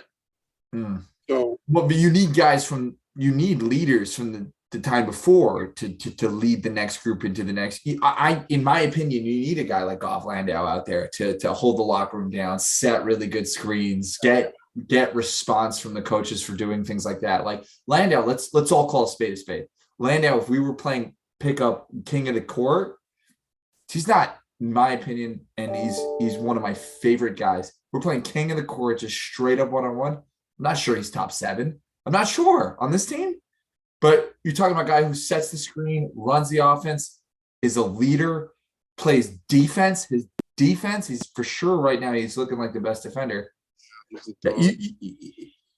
You need 100%. You need a guy 100%. Getting minutes who does that, so that younger guys look at Landau and go, that's the way to do it. That's the way. He brings something to the table. Yeah. That's the way to win, right? Something that other guys may not want to do, but I'm loving everything I'm seeing from him. But go on. I didn't mean to interrupt you, Harold. Go ahead. No, but what I'm saying is that the Illinois West, I mean, it helped us that we played a game and got to get our feet wet a little bit, and they hadn't, but they were home. We're traveling, and it's Shabbos, and we're in Chicago, and then we got to get to Bloomington. You know what I mean? Like, it's a whole thing. And then we got nothing to lose. Like, where you're supposed to lick us, right? Like, you're supposed to destroy. Right. We're just kind of playing with house's money a little bit, and all of a sudden the game goes on, and you're going like, we can get this back cut here. We're gonna get this open look. But that it's sort of, Jack, goes back to what I was saying before about I'm into the process. Like, what did the process look like that got Zevi those shots? What was the process look like that got us to back up? What, in other words, are we moving too quickly? Are we not hitting anybody on screens? You know what I'm talking about? So yeah. It's like that's sort of, so for everybody else, you know, let's just, we go, you know, and wet the bed someday. We may look at that and the fans will be like, yeah, we didn't plow, we should have, you know, and of course you lose a game and everybody's like, you should ditch this off, you know, like, and like, because, and I'm kind of sitting around going, we got to be something like 82-10 in our last 92, or something in that ridiculous neighborhood. And I'm just kind of like, do you not think we know what we're doing here? Like, do you not think Elliot has an idea of what we're trying to accomplish? Like, yeah, we need you to walk. And everybody's got an opinion. You know, these guys need to blah, blah, blah. These guys need to blah. They should ball screen more. They should this more. They should do that more. Get a little isolation here. Dude, so let us do our, let him do his job. Yeah. And I believe, you know, I tell you a great story. It happened with Tamir Goodman's dad, actually. Okay. So I'm coaching his older brother. I know his dad a little bit, but I don't really know him. His brother's never played basketball before, you know, but he's our best player. We're playing that school we're not supposed to play. I'm at Talmudical Academy, right? And he does something that wasn't appropriate. I sit him down for the rest of the day. We end up beating him. And dad comes up to me. Big, tall dude, about 6'4", he's an attorney. Hey, coach, good game. Yeah, it would have been great if Ruvain played. Yeah, it would have been awesome. I mean, he's our best player. Well, you know, why didn't you play? I said, well, he did something that wasn't appropriate, you know, and you know, we can't do that here. He says, well, let me tell you something about Ruvain. He's just going off on the kid, how great the kid is. And I said, Mr. Goodman, what is it that you do? He says, I'm a lawyer. And I said, when's the next time you're in court? And he says, tomorrow. I said, what time? He says, 9 o'clock. I said, where? He says, Towson. I say, what courtroom? He goes, 5. Why do you want to know? And I said, because tomorrow I'm going to go to your job and I'm going to start talking to you about stuff I know nothing about. Oh my goodness. And he looked at me and he went, touche, coach. And for the Oh next, I had him and his brothers and Tamir, and he would always sit at half court. That was his seat next to my camera. And every time somebody started to give me grief, he'd always go, this is his vocation. You understand that? He don't come to your job, start telling you what to do. Don't come to his job. You know, oh my goodness. Like everybody's like, but I played basketball. Well, dude, I've been to the dentist. You want me drilling your teeth? But there is a certain surface level for a player, and then there's, you know, a level of you got to put a team together. You have to handle everything that comes along with that, including, am I going to foul, you know, with under 5 seconds to go in a game? And everybody's like, you got to foul. You know, Billis is always like that. Right. I'm not sure I have to foul right there. And here's why. Because I have told my team the entire year we can get stops with what we do on defense. And now the one time I need to stop with a lead, I'm going to tell my guys, we got a foul here. Nah. I win the battle, I lose the war. Because from then on, my guys are always like, well, we could have done this. You know what I mean? Nah. If I lose a game, I lose a game because the percentage difference is like 1.4% or something. Right. Between the teams that foul and teams that don't foul, overtime or not overtime, it's minuscule. And is that 1%? Now, if it's the last game of the year and I'm not having this team again, I might foul. But it's not. I'm in charge of that locker room. I've told them since October 15th that we can get stops. No matter what we do, we can get stops. And I'm going to turn around and foul them because it's prudent. I win the battle, I lose the war. And to me, it's always been about the war. Like, it's always been about the macro view of a season, the macro view of your locker room. It goes all the way back to what Jack asked earlier. You know, how do you control it? Like, it's about the undercurrent of your basketball team, you have to take care of that. It's a dangerous area. You understand what I mean? And it can 100%. percolate and destroy, as some of us have witnessed in the past. So, Yeah. and that's why when say Elliott doesn't foul in that situation, I think it's awesome. It takes guts not to foul. It takes guts to rely on what we do. We're either going to do it, guys, or we're going to fail at it, but we're going to do it our way. And if we fail at it, you take accountability, take responsibility, and it's next game.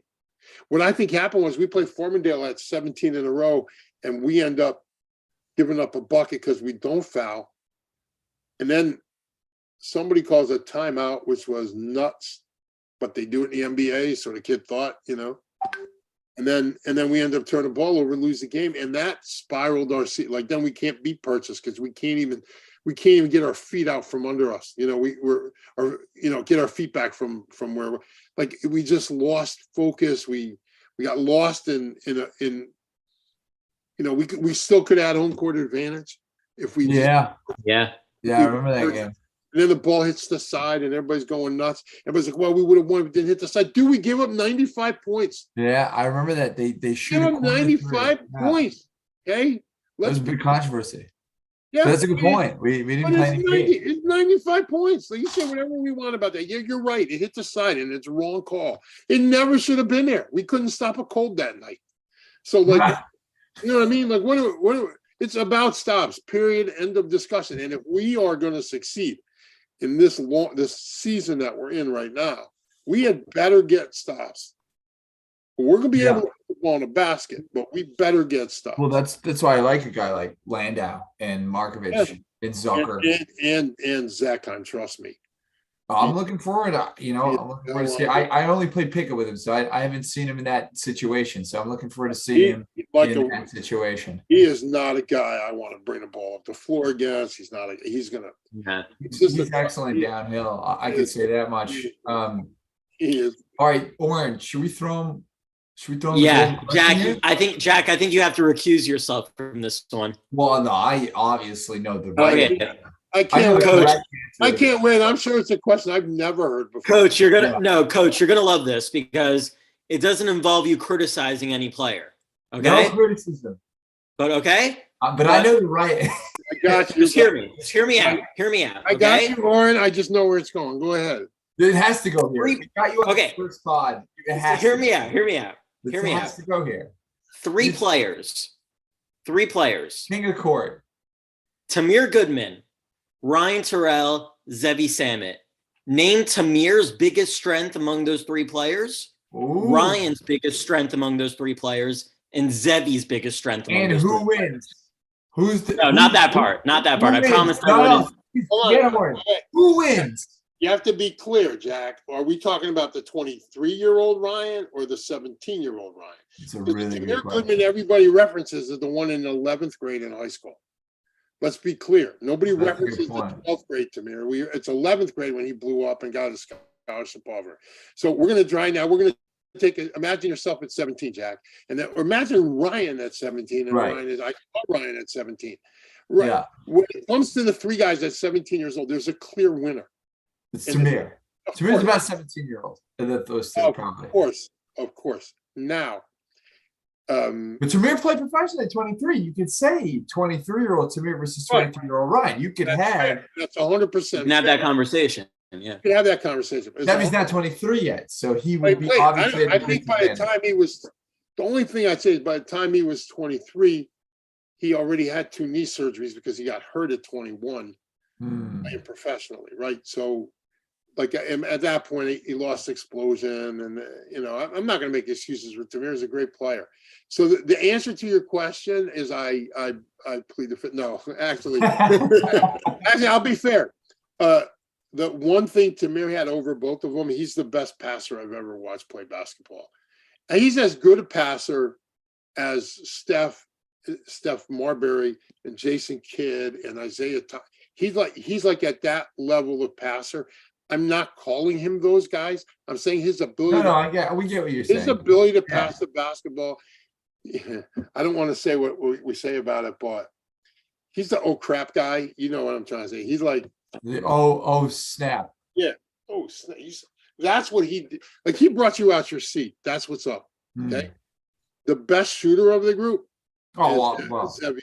Zevy's kind of unreal, and both those other two are excellent shooters. Yeah, Tamir was a phenomenal shooter, but Zevy's just at 17. Tamir's a better shooter than Zevy at 19. No way! Come on, Dr. Katz. What are we? I'm gonna tell you why. I'm gonna tell you why. Because Zevy was a good shooter, but he wasn't this now.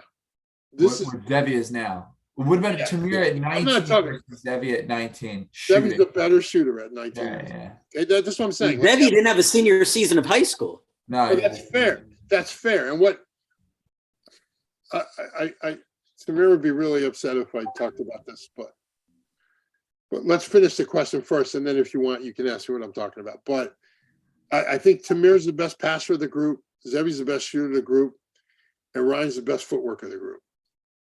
In other words, Ryan's footwork was so extraordinary. I loved watching him play because of how great his feet are. People have no idea how important that is. We saw it tonight actually with Motor City. He had this big three, right? Pump fake and then shot the three for the win. Oh yeah, and then they gave him another 12 seconds in the second half. At least, unless he played the last couple of minutes, which we don't know. No, I don't think so. We went live. I don't know what they're doing out there. So here's my thing. I think that's like Tamir's level of passing is as Mike Sweetney would tell you, it's just a different level of passing that you don't see. He was the smartest passer I ever saw. I've ever coached. Not to put any stuff on Zevy, but I'm gonna tell you something. Zevy, we haven't seen him hot because Zevy doesn't get hot. This is just Zevy. Right. Understand what I'm saying? Like Zevy doesn't get hot. This is Zevy. Zevy, there are no hot days for Zevy. This is just Zevy. This is what Zevy's become. It's kind of Zevy. There'll be games where maybe like the other day where he started slow or whatever, but didn't get hot. He just this is what he does. He's like I have a funny Zevy story. He was at my son's bris, and my TABC summer league team was playing his TABC summer league team that night. I'm taking a few shots. The boys doing a couple of whiskeys. Ryan brings Zevy because they're very close. Popping them up. They're very close. The next one. That's to do a shot. Zevy doesn't drink. He balls. He learns. He doesn't drink. He goes up, and Ryan goes, "This is like the next kid. He's the number one player in high school. I'm a few shots in. I'm a little confident. I'm the Ryan Turell of the rec leagues. You know, I've won a few rec leagues. We got you tonight. We didn't even you MVP last season. No, I'm a good rec league player. I'm talking so much smack to Zevy. I'm like, listen here, Sonny. Listen here, Junior. Like you don't know what hit you. You may be. I'm gonna show you how an adult. Zevy Samet put probably 75 points on us. We threw. Yeah, he scored around. He scored everyone. Yeah. I called him Dr. Samet, Grandpa Samet, Daddy Samet. The rest of the summer, he was Mr. Samet to me. Let me tell you something.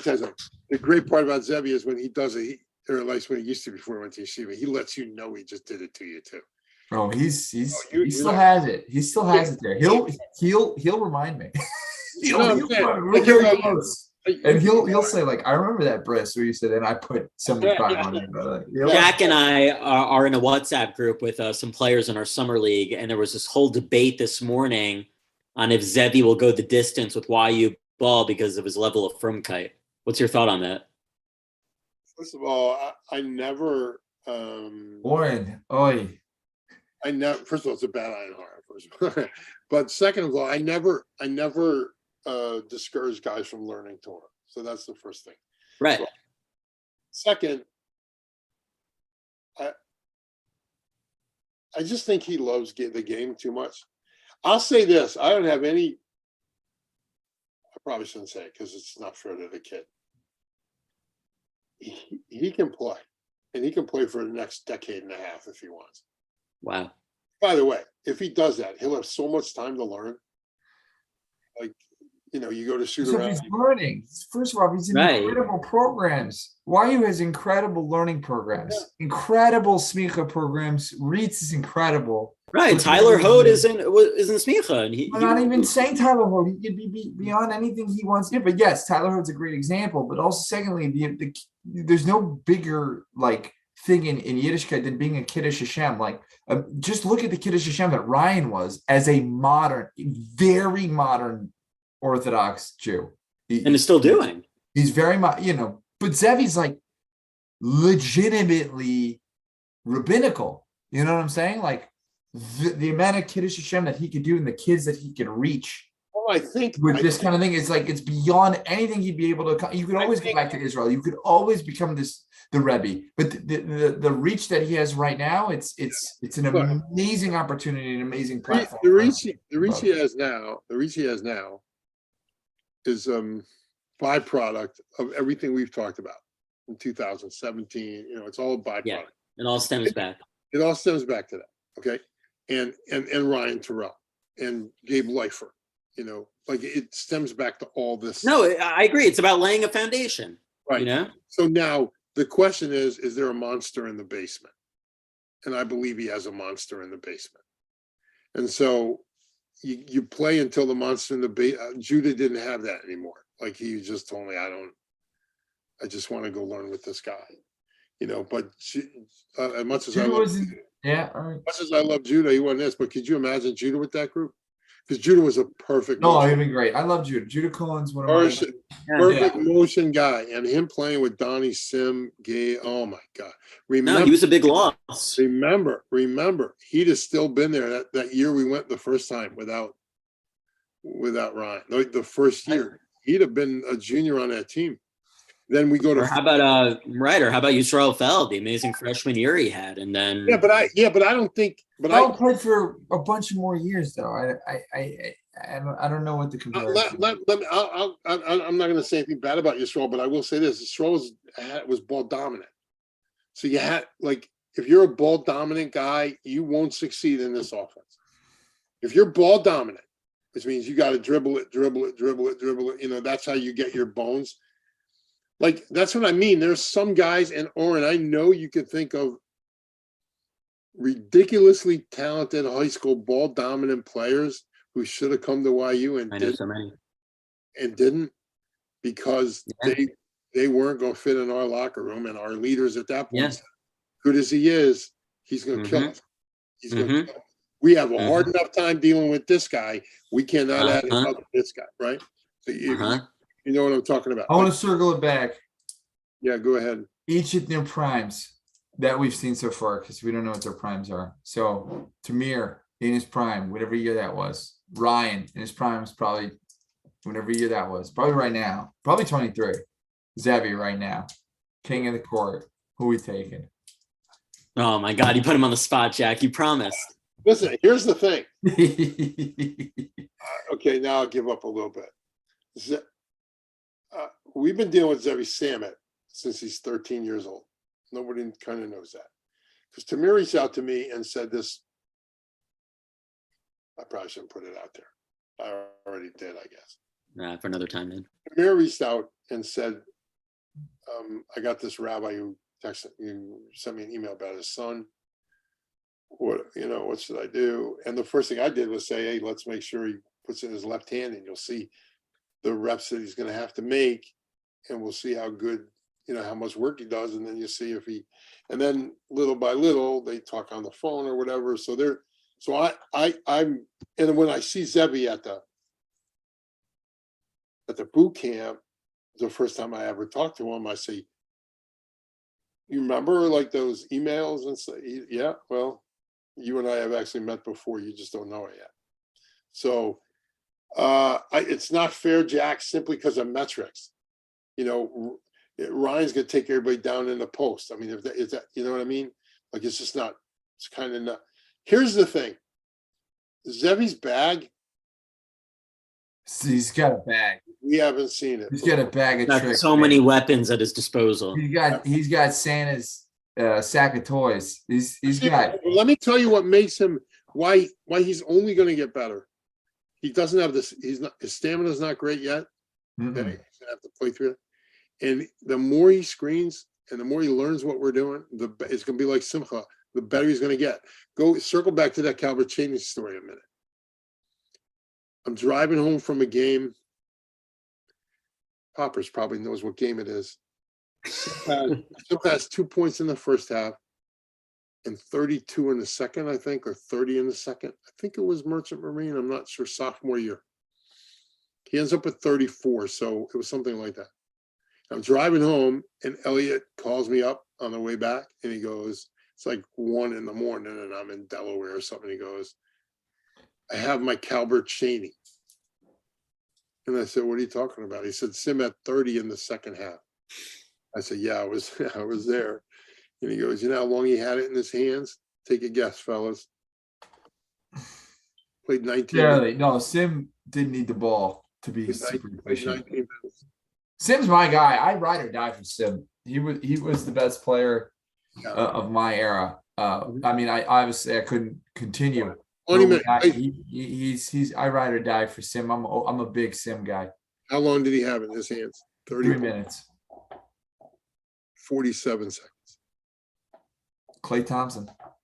30 points. If you want to get to a kid, this goes all the way back. You want to tell a kid and sell a kid about what we're about to run, that's how you do it. The problem for the kid is that means for the other 19 minutes and 13 seconds, I got to do something else. I got to dribble. I got to screen. I got to pass. But that's why he was the perfect motion guy. I have a big question for you. Yeah, go ahead. I'm going to ask you because we have you on the podcast. Go ahead, man. I'm going to throw it your way. One of the more brilliant things that I thought Steinman's Coach S has done and things that you had brought up was 2017 maybe. I forget which year it was, the year I played.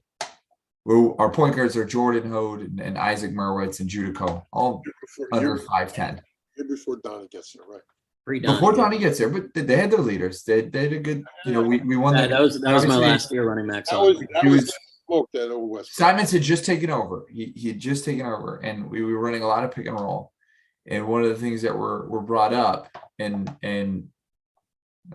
where it was from, but I thought it was a great point that you can't run a pick and roll with these guys who are 5'9", because they could trap it. What are they going to do? What are you going to do? They're 5'9". They can't see over the day.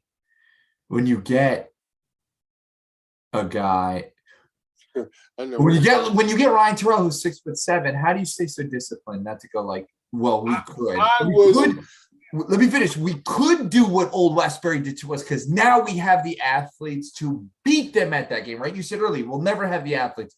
But this one-off chance where we had the athletes to beat them at the game, how do you keep it so disciplined? Well, how do you prevent yourself from going there? What's simple? Would we have been better off doing that? Would we have been worse off? What's the argument? How do you keep yourself? Here's the argument. Again, have the best athletes. Again, it's a macro view. I'm not convinced I had the best athletes, but it's the macro view, okay? And the macro view is I got a couple really great athletes here. But if you told me, I'm a defensive guy, really, and if you told me that I got to blitz Ryan Turell and I get the ball out his hands on this pick and roll, I'd take that 100 out of 100. That's a good point. You want me to kick that to Ofek? Coming off that screen and roll? Dude, no. Like, I'm going to blitz the ball screen. So now I've taken Ryan 34 feet from the basket. I've already trapped him. So now he has to give it up. That's all I ever wanted. I can win without the ball in Ryan Turell's hand. So you're asking me by ball screening to bring defense to the ball. You want to bring more defense to the ball. That's what the ball screen does, whether we like it or not. The ball screen brings more defense to the ball. And so I am not adverse to ball screening if our movement, I pass, I go screen away. Ball gets skipped to the other side. When I get there, you're there. Catches. Yeah. I'm here anyway. Pop it because the closeout's going to be late, and then we just get that. Okay. Yeah. I'm watching the Motor City Cruise tonight, and every time they ball screen, the guy with the ball screen never scored the ball. That's a good point. Yeah. Usually, it's either a kick to the corner, the roll to the bucket, which it kicks to the corner. It's almost never the ball. So you told me that I have a chance to get the ball out of Ryan Turell's hands. Now, coaches don't think that way because there's like, okay, ball screen, NBA, blah, blah, blah. The discipline of it is this. Is that the best way for Ofek to play? Is that the best way for Gabriel to play? Think about this. If you put Gabriel in a ball screen offense for 4 years, do you think Gabriel does what he does? You think he's got not passing wise? Definitely not. And then I think rebounding, he rebounds. Scoring, yeah, but or passing. He'll rebound regardless of what system. He wouldn't have scored, and he wouldn't have had assists like that. No. His positives were his vision. His positive ability. Right. So it's the macro view. Again, you win the battle and you lose the war. And part of the reason I think we started messing around with it a little bit, and because everybody's doing it, and that's what they're doing, everybody's doing it. We see that every effing night. We see ball screen every night. I'll give you a story. We're playing in Johns Hopkins in Baltimore in the NCAA tournament. Right. We can't prepare for this team from Harrisburg, so we just have a scouting report, and we're going to go. Here's the one saving grace we had is we saw their offense 29 different times all year. You get that? Right. They saw us once that night. Yeah. So everybody runs it, Jack. That's why the pack line is so popular, because it's made to defend against the pick and roll. It plays gaps, it squeezes. So while everybody throws it out there and says, yeah, that's what you should be doing because analytics, let's just get to this analytics. I just want to get this off my chest. Don't get me started on this thing. We are consistently every year, look it up, NCAA, we're top 5 in field goal percentage, if not 1 or 2, in field goal percentage, in assists, in 3-point field goal percentage. We are the analytics dream. And the way we get there is an analytics nightmare. We get there back to the basket, which you're not supposed to do. But you're not we get there mid-range, not supposed to do. Like the way we get there, we don't get there off the dribble driver to pick and roll, which is an analytics nightmare because you're supposed to force the switch to the whole. We get there a whole different way. So while we are an analytics dream, we are their nightmare at the same time. Yeah, and so then everybody's like, everybody talked to me about analytics, and I don't have to name, but if you did this and if you did that with that. Look, analytics is based on NBA numbers. You get that? These numbers of this is 40%, and that's Kevin Durant and James Harden and Serge Ibaka. Those numbers that everybody uses for analytics are NBA numbers. So they go, well, the numbers don't lie. No, they don't. But if I'm playing Moshe Pipic, I better find a different way because I don't have Kevin Durant. So that little 40% that may look good to you is 22% to me. And I'm going to run an analytics-based idea with a guy who cannot shoot. Well, then get your shooters who can. We don't have that. There's no Klay Thompsons running around. We have that now, but there's no Klay Thompsons running around where you just pick them up. I'll get 5 of them. I'll have Kyle Korver and Klay and Stat. Let's put them all on the same team. It just doesn't work that way. So everybody buys analytics. And then it's really cool. I was watching the NCAA tournament this summer with this analytics thing in my head. Division I, and you look at the halftime shooting statistics combined, they're 2 for 6. One's 2 for 16, the other one's 3 for 15. And you just go from 3. And you just go, is that what analytics is giving us? Like, that's the point. Like, we don't have Klay shooting it. We got a really good college basketball player shooting it, but it's analytically not going to turn out to be the way the analytics people do. Well, the numbers don't lie, but the talent is different. Right. So the talent can't generate the number. Because the talent, regardless of who it is, even Pinchero or whatever, you're limited to the ceiling of that talent within the system and the players you're playing with. So while the analytics idea, which I'm not totally averse to, mind you, when nobody in the world in 1998 was shooting a bunch of threes, I was shooting them all night. Like we're running this. So we were. I mean, this offense does generate a lot of threes. We're 15 years ahead of our time. 50. Well, there is post-ups and mid-range. There is a lot of threes within the offense.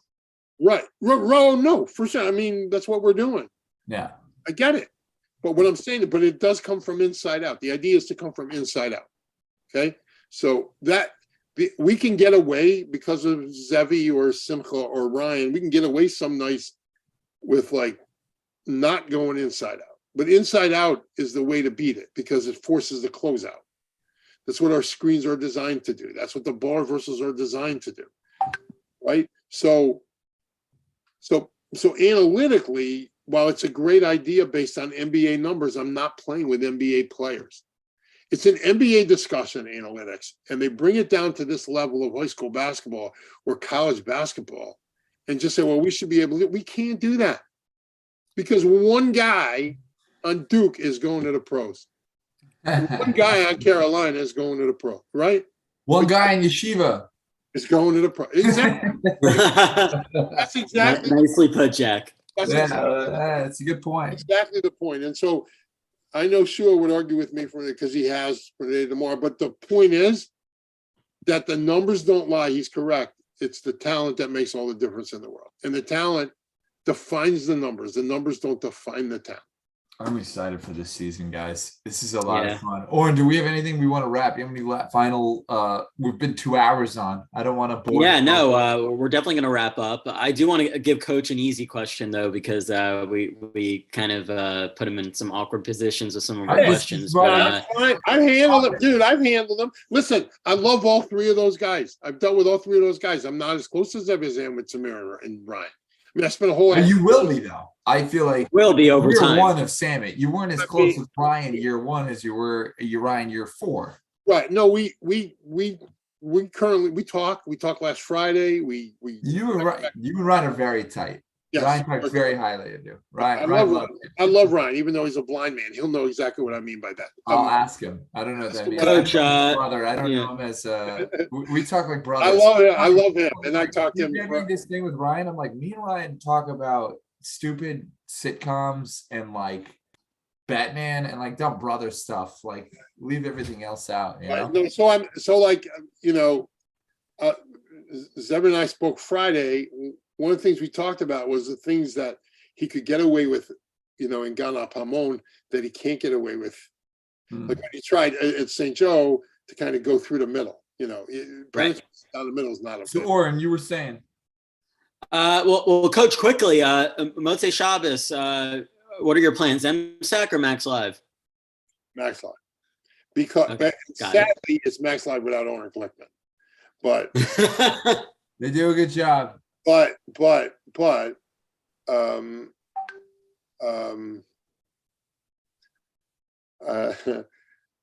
it's not quiet here in the Katz household.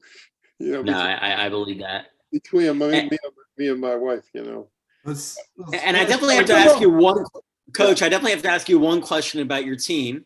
Yeah. Makor Chaim, tier 1 this year for Sarachek? Well, I mean, that would be. Look, we're the youngest team in that tournament a year ago, and your students smoked us to that. Right, Hilla.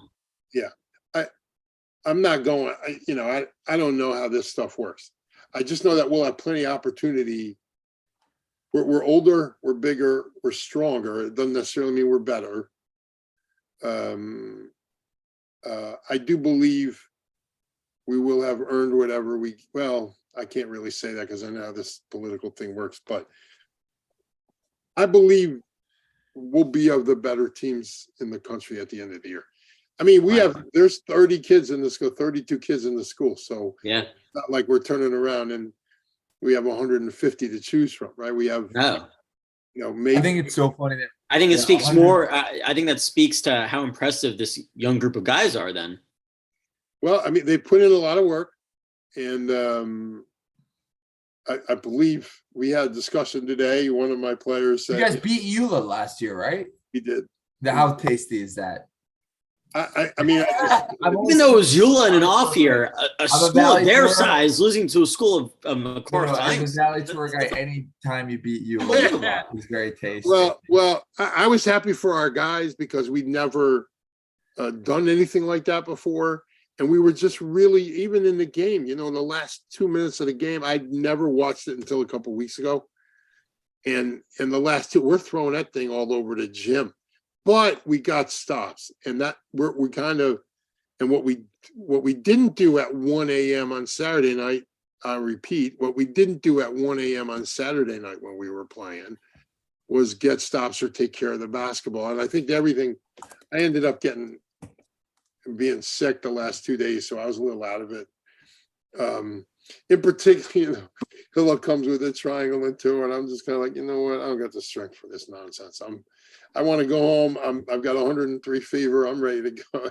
I think I had COVID, so I was just, Sunday night my team went out to eat. I couldn't go because I went back to fell asleep. So like we're playing at 1 o'clock in the morning, and we had to get up at 9:30 to play. It was one of those. And you're driving an hour and a half away, so. Right. It was a lot of stuff going on. The answer to your question is I don't know, but we're coming to New York for the Saturn tournament, so we should be able to cut our teeth on that. I think at some point Megan David's coming down here, so we're going to try to get them. My school just told me that they're going to Waterbury for the weekend. Want to know if we wanted to play those guys? The December schedule I put together is the hardest schedule I've ever had, not including the premier year when we played, like Carmelo and those guys, that league. So I know I'm not into all the projections. It doesn't do me any good because we still got to play. And right now we have 2 kids who aren't playing right now, who are major producers for us. Right.